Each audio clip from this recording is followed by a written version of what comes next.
to me why the civil rights movement was a failure. We discussed it before. Let's discuss it again. Well, I would say it wasn't a failure in the sense that it accomplished some great things in terms of removing segregation, establishing voting rights, and all those things. It created an atmosphere now that we live today. I think where I parted company when it went off track, instead of moving forward from the 60s till today, instead of continuing with the same principles of not being a part of any political party but pushing for justice, I parted company when I realized that low-income blacks were not benefiting from the gains of the civil rights movement, that a lot of the opportunities that are being created were created for middle-class, well-educated blacks, but not poor blacks. For example, I demonstrated for about 3 months in Westchester, Pennsylvania, the birth home of Baird Rustin, whom I knew well. And after 3 months of demonstrating to desegregate, they hired 9 black PhD chemists. When we asked these brothers and sisters to join the movement, they said they got this job because they were qualified, not for what we did. Mm-hmm. But the people who were on the line were hairdressers, barbers, unemployed janitors. And so I realized after 2 or 3 experiences like that I was in the wrong struggle, that I didn't fight in the civil rights movement and go to jail just to open the doors of the opportunity for middle-class blacks with education. Mm-hmm. And so I began to work on behalf of low-income people of all races after that. When I realized the civil rights movement today has morphed into a race grievance industry and has become part of the Democratic Party, liberal part of the Democratic Party. And so that's where I think the civil rights movement has morphed into a race grievance industry. And, and the evidence is indefensible. In fact, I saw a study that said that by the year 2053, Black America will be at 0 median wealth. Yes. Yeah. But not everybody. You see, the biggest income gap is not between whites and blacks. It's between lower income blacks and upper income blacks.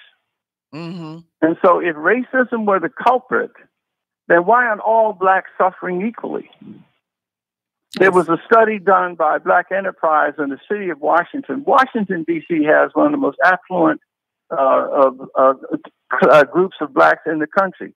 They coexist with black children have the highest mortality rate in Washington than anywhere in the Western Hemisphere except Haiti.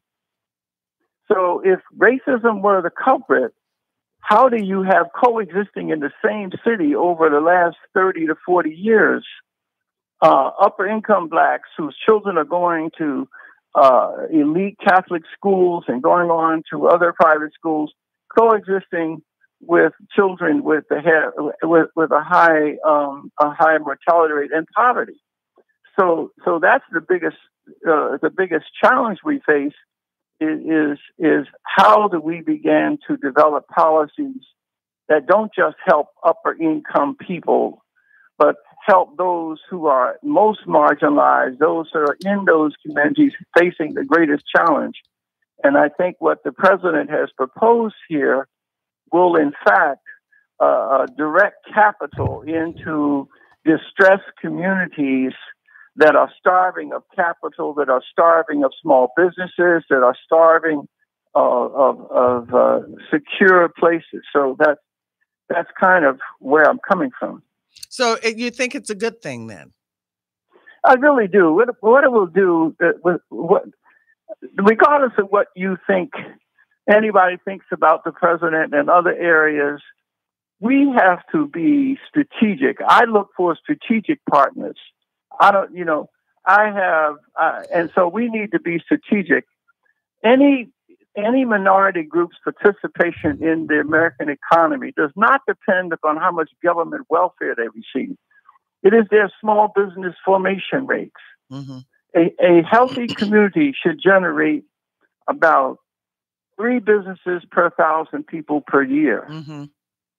The Asians, Koreans, Chinese, Pakistanis, all of these groups, you don't see them on unemployment compensation because almost a third of them are generating businesses. In the Black community, the business formation rate is about 3 per 100,000 per year. And so there was a time in the 1920s and 1930s when our business formation rates were actually higher than whites. So the challenge is, if we did what we had to do under conditions that were harsher then, why can't we do it today? And I think what the president is proposing, in fact, has signed into law, will go a long way to at least helping those communities, distressed communities, have access to capital so it can start small businesses and start a process of regeneration. Well, I want to emphasize this. I want to repeat it. You said during the 20s and 30s, our Black Americans' business formation rates were in many cases higher than blacks. Let me tell you this. Higher than white America. Do you understand? Between 1930 and 1940. Right. This was during the Depression. Exactly. Our marriage rate was higher than whites. Right. So this kind of evidence, this kind of information, this is data, this is information that you cannot deny. Before integration, before the civil rights movement, before voting for the Democratic Party for 5 decades, our business formation rate and our two-parent family rate was higher than white Americans. This is sufficient enough to say no more talk about racism. We have used that as an excuse. We have leaned on the Democrat. We're nuts because this is so clear to me. This is so clear. This is undeniable. It's in the data. So what is wrong with Black America? It's because I think that a lot of liberals have, and civil rights people have immersed us in grievance. Booker T. Washington says that there is a class of Negroes who markets in grievance. Right. If Black America loses grievance, they lose their jobs. And what, and yet when you say these things, it's like it just washes over most Black Americans. It doesn't stick with them. Do you know what I mean? Right.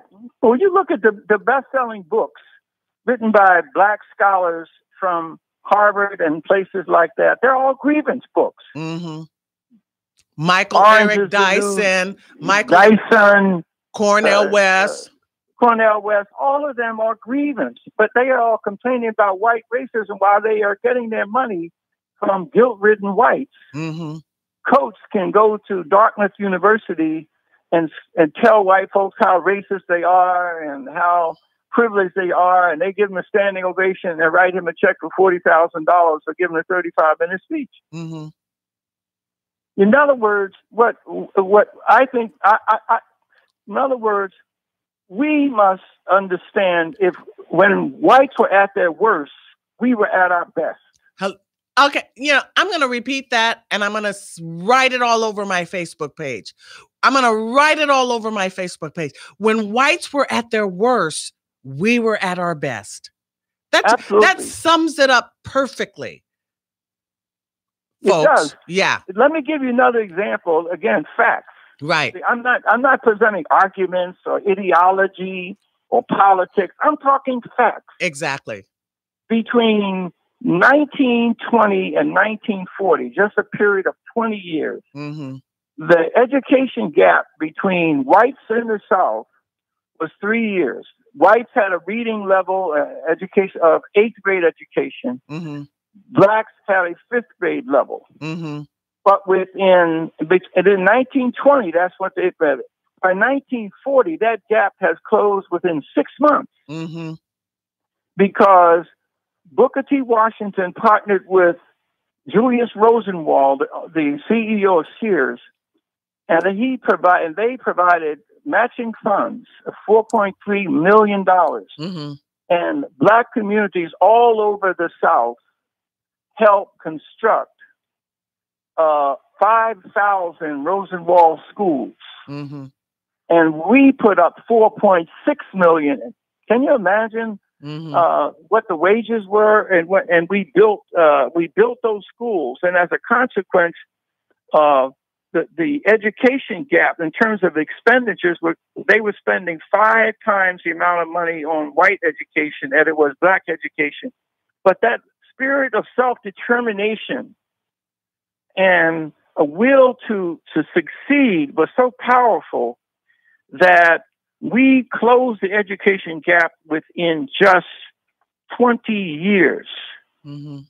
And yet, Black educators run schools in Washington, Chicago, Detroit, Newark, Trenton, where the per capita expenditure on education is like $13,000, run by almost all Blacks.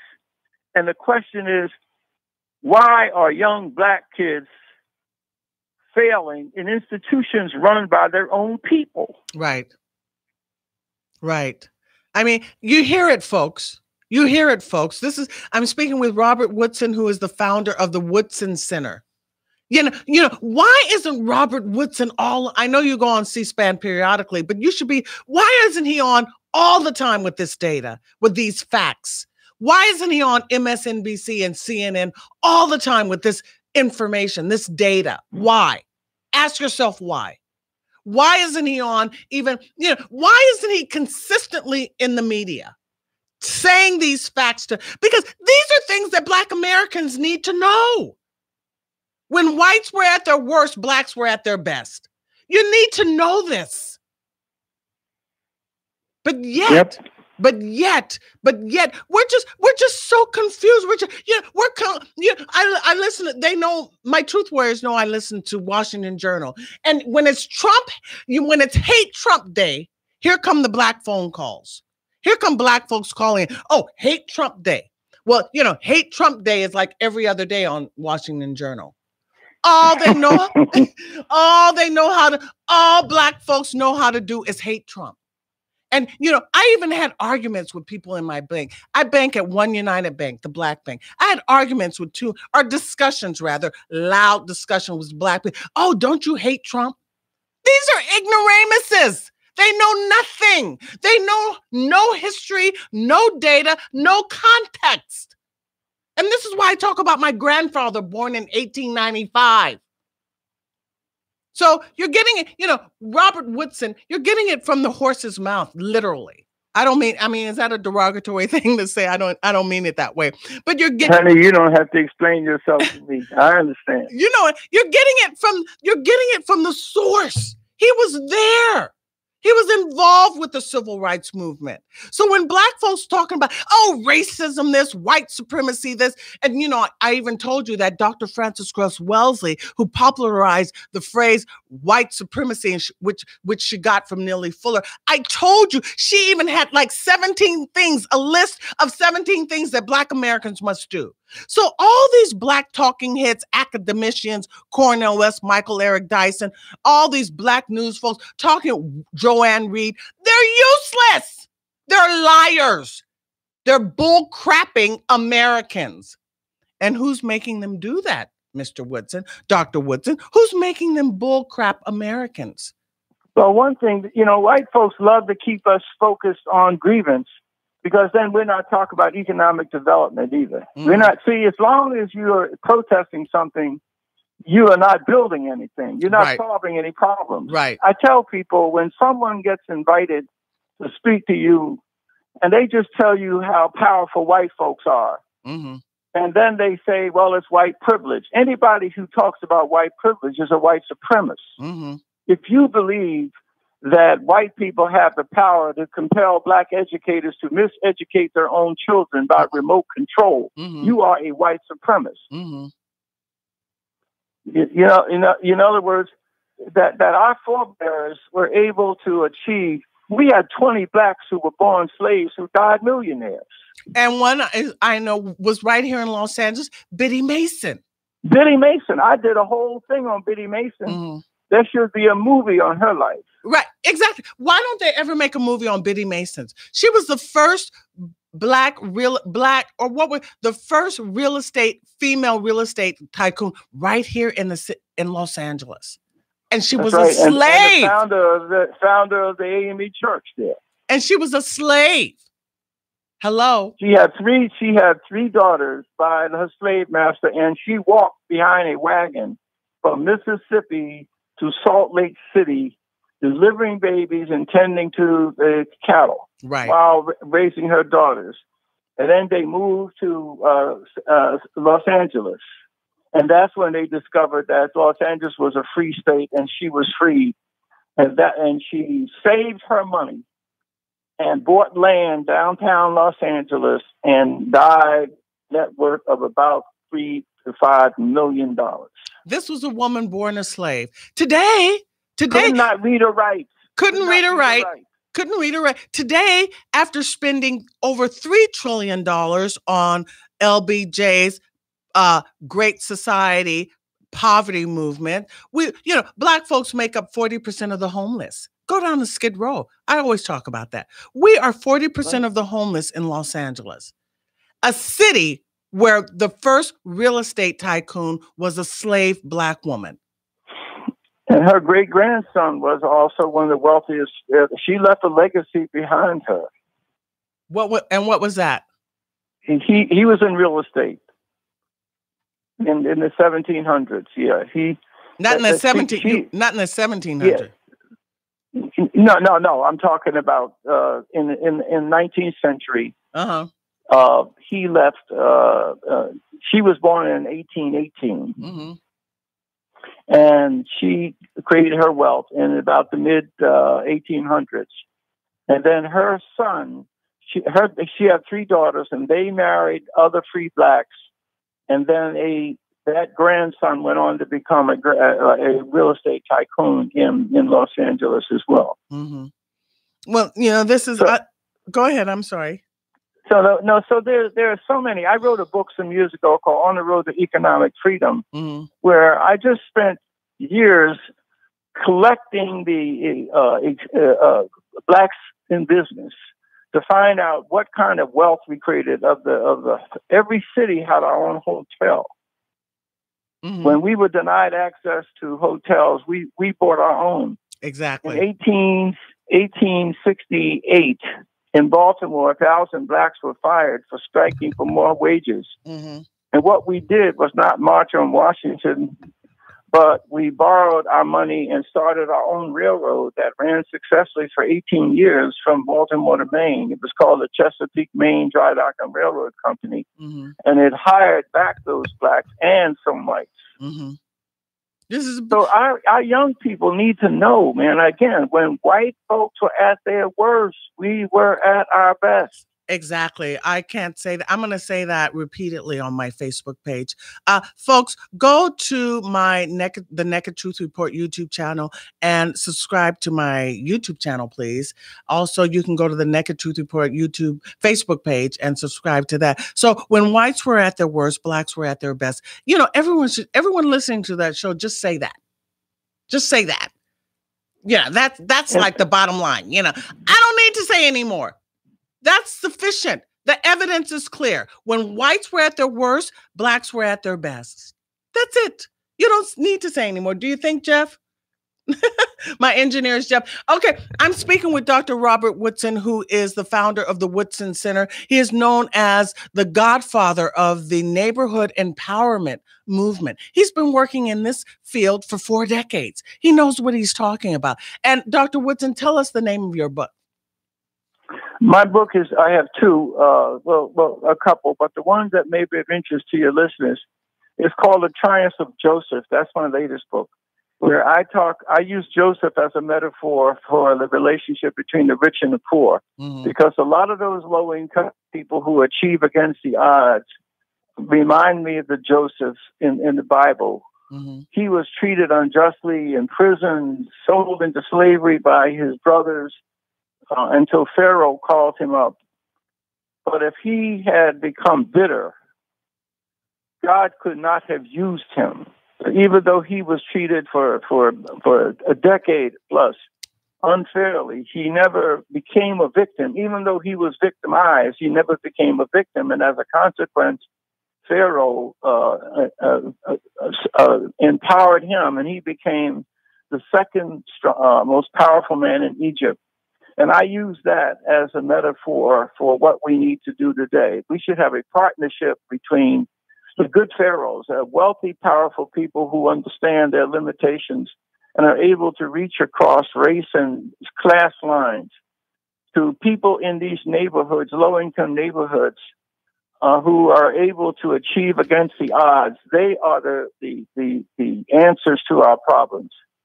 Whenever we look at low-income communities, we always look at 70% of the children are being raised by parents that are kids are dropping out of school in jail. That means 30% are not. Mm-hmm. We need to go into the homes of 30% of people in drug-infested, crime-ridden neighborhoods who are successfully raising children and ask how they're doing that. Mm-hmm. And what lessons can we learn? They are the Josephs. The second book I wrote was called On the Road to Economic Freedom, Mm-hmm. where I just described their essays that describe how Blacks were successful in business, what kind of businesses they were, and how they were able to accomplish what they did. Okay, we're talking to Dr. Robert Woodson, who is known as the godfather of neighborhood empowerment movement or zones. And, we're talking about Trump's executive order for establishing opportunities and revitalization councils to revitalize urban communities. So all these Black folks who are pure Trump haters, you're meaningless. You're useless. You don't know what you're talking about. We're going to take a break and we're going to open up the phone lines. So if you want to call in and ask Dr. Hey, Dr. Woodson, are you open to taking phone calls? Oh, sure, yeah. Okay. Nothing to hide. Yeah, me either. We're an open book. We love the truth, and we're here to tell the truth. So we'll be right back. Yeah, I like girls in trucks. I swear to God I do. Red-blooded girls of America, this song is just for you. I like girls in trucks.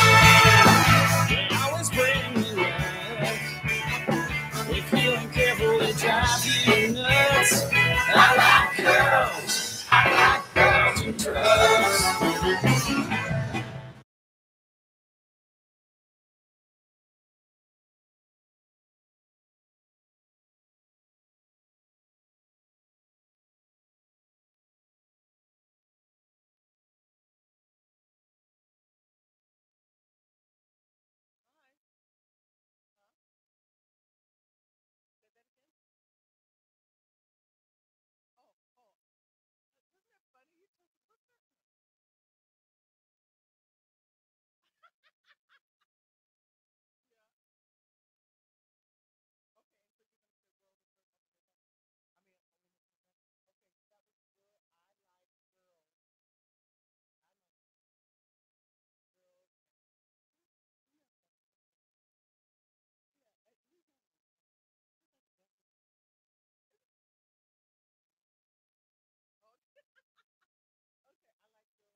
Solara out. Take that out. And what else? Take pro English out too. Take pro English out.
Kathleen Wells, the host of the Naked Truth Report, wants to hear from you. Just like our borders, the phone lines, well, they're wide open. Call in at 866-870-KRLA. That's 866-870-5752. 866-870-KRLA.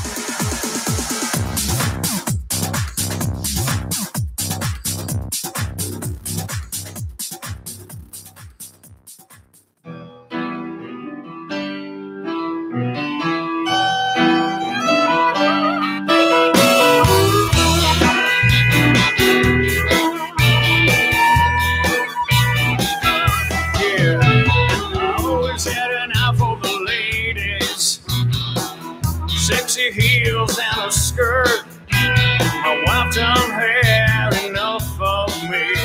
Welcome back. Welcome back. This is the Naked Truth Report, and I'm your host, Kathleen, a.k.a. Cat Wells. And my guest is Dr. Robert Woodson, who is the founder of the Woodson Center. Let me just acknowledge my sponsors. You were just listening to World of Hurt by John and Bo. That's our new sponsor, World of Hurt. And we heard I Like Girls in Trucks. That was the other one going out. And also I'd like to acknowledge that you can get $15 worth of free Sky food. Their shrimp tacos and tilapia tacos are fantastic, and the sassy sauce. If you go to allsetnow.com. Go to allsetnow.com. And also I'd like to acknowledge my other sponsor, ustechworkers.org. If you're a tech worker, go check them out. ustechworkers.org. And I didn't Pro English. Also remember Pro English. So Dr. Woodson, talk to me about why you feel that President Trump is headed in the right way with regard to his executive order for the empowerment and revitalization of urban areas. In fact, he says in his executive order that how many, let's see, where did I find that? About 800. Exactly. No, wait, he says 52 million Americans. He says 52 million Americans live in economically distressed areas. Okay, didn't we have LBJ's like poverty improve great society? Wasn't that supposed to be infusing money into economically distressed areas? No, that was a goal. But what LBG, what the war on poverty did was about it really 70 cents of every dollar didn't go to the poor. It went to social workers, counselors.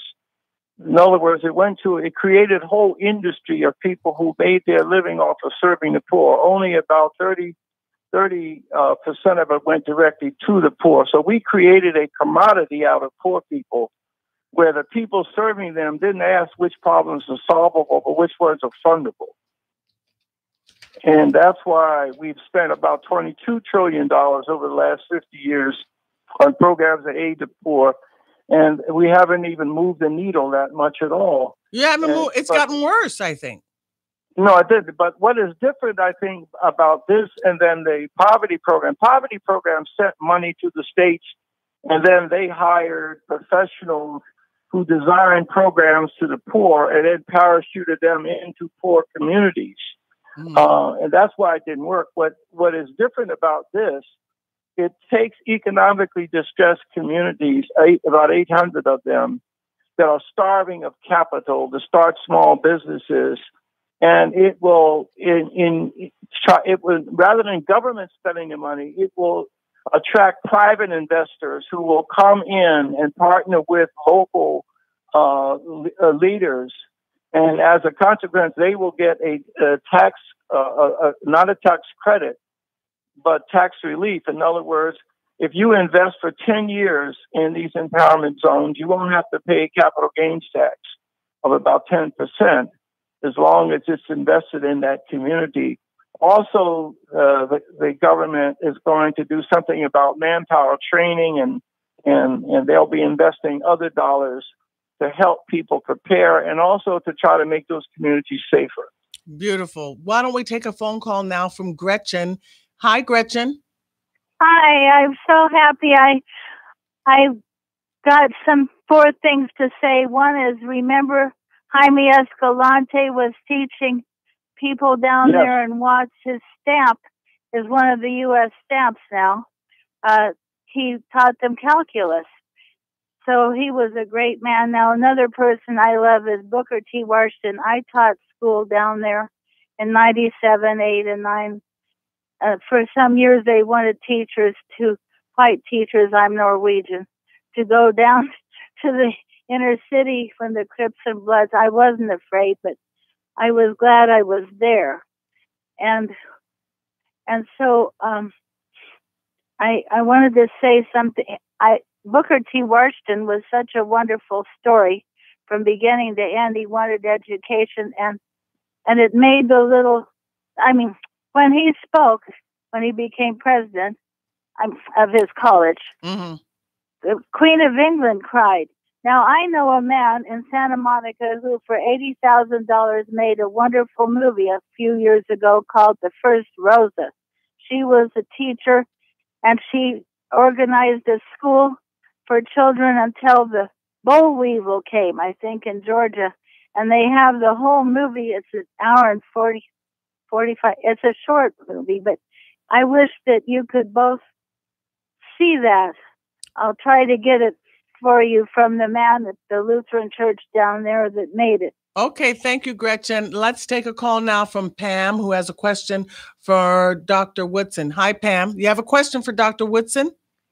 Yes. I think his Woodson Center is a great idea, and I was wondering if he has heard of the Secretary of HUD, Dr. Ben Carson, his Envision Centers, which is also working in the inner cities, and he has 4 different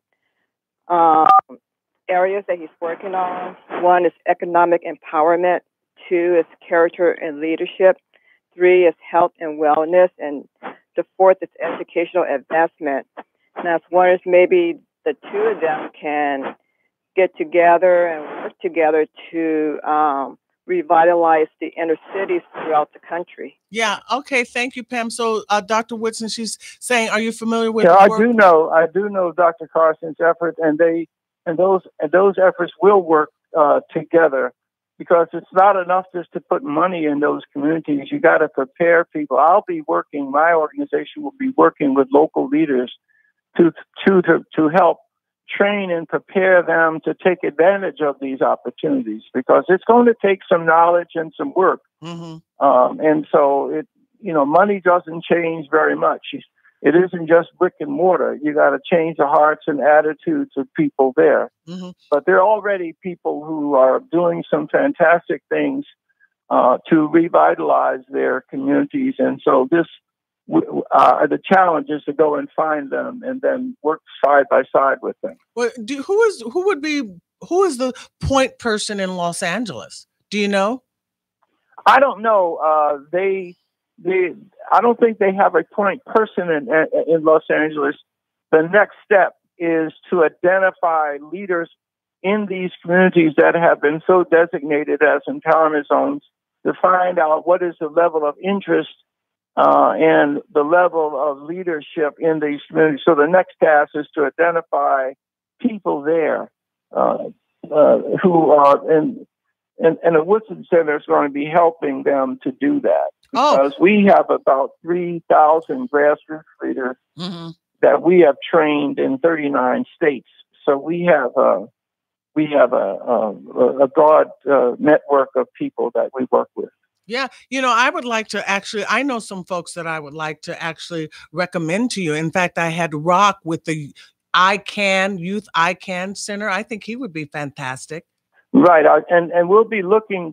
I think what they're going to be doing is putting out an announcement, letting you know what kind of people they're looking for. But and again, they from what I understand from the leadership there, they want people who are solution oriented. Yeah, not people who are just looking for another reason to complain and gripe.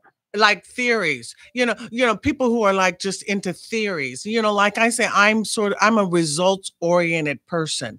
I want I'm a solutionist. Yeah, I want results. Otherwise, if I'm not seeing results, I'm on to the next thing. Okay. And that's the way, I like to see success. I like to see the fruits of my labor. If it's not working, next. And this is why I say to Black Americans, we're going to be at zero median wealth by 2053. So how come you keep voting Democrat? Democrats are not working for you, folks. But the most beautiful thing that we've learned today is that when whites were at their worst, Blacks were at their best. I want people to, who's going to make a t-shirt saying that? That's a great, that t-shirt's, someone needs to, that's a seller right there. Make a t-shirt. When whites were at their worst, Blacks were at their best. Dr. Woodson, I love that one, right? Right. Okay, so go ahead. So we need short-term ways. We all need to get together and inspire. See, at our conferences, we don't allow anybody to stand up and complain. Mm-hmm. You cannot raise a problem unless you have a solution. It may not be the solution. Mm-hmm. But you should, everybody that has a meeting that's coming together to talk about solutions, that's what you ought to do. Do not permit anybody to bring up something that they don't have an answer to it. Exactly. And, in other words, Black Americans have been voting Democrat for 5 decades. And all they do now is just call on, it's Hate Trump Day on Washington Journal. Here come the Black folks calling in. Let me tell you how much I hate Trump. Let me tell you something else about voting rights. This is part that gets me. Now, John Lewis, I'm talking about suppressing the Black vote. Mm-hmm. Apathy is the worst suppressor of Black votes you can. In Washington, D.C., Trenton, and Newark, you know what the voter turnout was in the low-income Black neighborhoods of Washington, D.C. in the last mayor's race? What? Under 6%. What? Trenton, under 8%. Newark, 10%. So if you really want to know about the Black suppression, why in low-income neighborhoods, Blacks almost give it up because they don't have any options. They vote for the same Black incumbents, and therefore they're politically banana republics. They're just single party areas. Like that's how California is a single party. They've been failing for 40 years. California is a single party. So you're saying Blacks have just given, it's just like, whatever, forget it. Every major city where you have these failures, Detroit, Newark, Trenton, Washington, D.C., you name it, they have been run by liberal Democrats for the last 40 to 50 years. And I'm not making a political statement. I'm just saying the reality is if you keep doing something the same way and expect a different result, that's called insanity. That's exactly right. And you're saying blacks are just giving up. But, all these civil rights folks, I mean, I'm sure you know John Lewis. What's his problem? Yeah, I do. What's his problem? Well, but John and people like him, they have just been, consumed, absorbed by the Democratic Party. And you tell me, when's the last time have you heard a recommendation coming from the Black Caucus on how to revitalize communities and neighborhoods, or how to reduce violence? Or when's the last time you heard an agenda? That there's nothing that stops gentrification. They're just hate Trump. Here we got Maxine Waters. I'm impeaching that man, and people are like, it's like she's saying something. Trump is the best thing that ever happened to her, because now she doesn't have to explain why she doesn't have a legislative agenda. Thank you, Dr. Woodson. I love having you on the show. We're going to have you on again. Okay? Anytime. Okay, thank you. Happy New Year to you. Happy New Year to you. Happy New Year to my Truth Warriors and Mythbusters. And don't forget to go to allsetnow.com and you get $15 worth of free food. Mention the Naked Truth Report and that you're a Truth Warrior, so they know. You enter code SKYS Tacos. They have 3 locations: 5303 Pico Boulevard, 5200 Century Boulevard, and the Marina City Club. Code SKYS Tacos, allsetnow.com. Okay, Happy New Year, Truth Warriors, Mythbusters. I'll see you in the new year. Thank you.